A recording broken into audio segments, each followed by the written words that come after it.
الشيطان الرجيم بسم الله الرحمن الرحيم. Assalamualaikum warahmatullahi wabarakatuh. Tahukah Anda hukum air mani terkena pakaian? Air mani adalah sejenis benda lendir yang biasanya keluar dari zakar atau alat kelamin lelaki disebabkan karena berjimak atau atas sebab-sebab yang lain. Apabila air mani itu terkena pada pakaian atau badan, Anda cukup menyucikannya dengan cara membasuh atau menyiramkan air atau percikan air pada tempat yang terkena air mani tersebut. Perlu diketahui bahwa tingkat kekotoran air mani tersebut adalah sama seperti ingus atau air ludah manusia. Rasulullah Shallallahu Alaihi Wasallam bersabda bahwasanya mani itu setingkat dengan ingus dan ludah, dan cukuplah bagimu menyapunya dengan percikan atau izkiroh, sejenis rumput wangi. Hadis riwayat Ad-Daraqutni, Al-Baihaqi, dan At-Tawawi. Membaca Bismillahirrohmanirrohim ketika berhadas besar. Sebelum memulai mandi hadas besar, kita disunahkan membaca Bismillahirrohmanirrohim, lalu mengambil air wudhu dan menghadap kiblat. Hal yang sering menjadi persoalan adalah, apakah orang yang sedang berjunub boleh membaca Bismillahirrohmanirrohim? Padahal menurut salah satu pendapat dikatakan bahwa orang yang berjunub atau berhadas besar tidak boleh membaca Al-Quran. Maka perlu Anda ketahui bahwa pengucapan lafaz Bismillahirrahmanirrahim itu hendaklah diniatkan untuk berzikir, bukan niat khusus untuk membaca Al-Quran. Jika diniatkan untuk membaca Al-Quran dan sekaligus juga niat untuk berzikir, maka hukumnya adalah haram. Tahukah Anda kelebihan Abu Hafiz Al-Naisaburi? Sebagai seorang ahli sufi, Abu Hafiz Al-Naisaburi juga dianugerahkan oleh Allah Subhanahu wa Ta'ala dengan beberapa kelebihan yang luar biasa. Beliau dikatakan mempunyai kelebihan apabila memegang besi yang sedang panas membara, tangannya tidak terbakar. Kebetulan beliau juga adalah seorang tukang besi. Walaupun sebagai ahli sufi, namun Al-Naisaburi seorang ahli sufi yang gemar berpakaian kemas dan bergaya. Caranya berpakaian dikatakan macam pakaian raja-raja. Wallahu a'lam.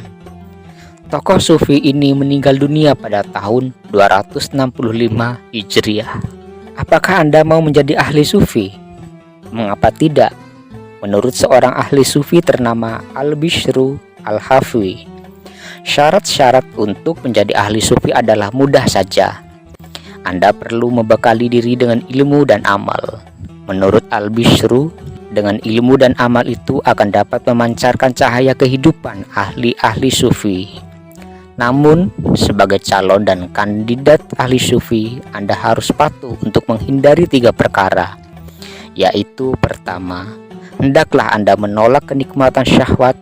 Kedua, hendaklah Anda menghindari kehidupan mewah dan berfoya-foya. Dan ketiga, setiap ruang hidupnya dipenuhi dengan amal yang soleh. Mampukah Anda berbuat demikian? Tahukah Anda bahwa Nabi Adam alaihi salam dan Siti Hawa berhubungan sesama mereka dengan menggunakan bahasa Arab? Bahasa Arab juga ialah bahasa di surga. Allah Subhanahu wa Ta'ala telah mengkaruniakan derajat yang tinggi terhadap Arab sebagaimana disabdakan oleh Rasulullah Shallallahu Alaihi Wasallam. Cintailah olehmu Arab karena 3 perkara. Pertama, karena aku sendiri adalah bangsa Arab. Kedua, karena Al-Quran adalah bahasa Arab. Ketiga, karena bahasa surga ialah bahasa Arab. Tahukah Anda bahwa kaum muslim yang datang ke Afrika Selatan itu terbagi dalam 2 kelompok.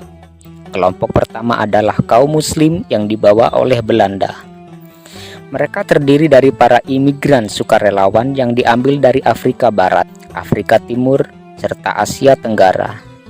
Sedangkan kelompok yang kedua adalah kelompok yang dibawa oleh Inggris dari negeri India. Syekh Yusuf adalah salah satu pendatang muslim yang menjadi tokoh paling terkenal di Afrika Selatan sekaligus sebagai pendiri Islam di Cape. tahun 1694. Beliau juga pernah menjadi tahanan politik hingga tahun 1789 ketika Qadi Abdul Salam meletakkan fondasi masjid pertama. Karya sastra Islam di Afrika Timur mirip dengan karya sastra yang dijumpai di Ethiopia dan Somalia serta di sepanjang pantai Swahili.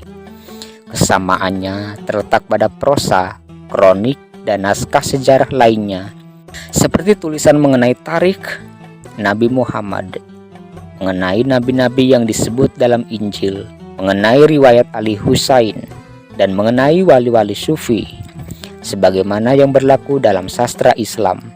Puisi Afrika Timur pun banyak memberikan kontribusi berharga bagi perkembangan kesenian setempat, seperti terjemahan syair dalam bentuk bahasa Burdah dan bahasa Fulani maupun bahasa Swahili. Wassalamualaikum warahmatullahi wabarakatuh.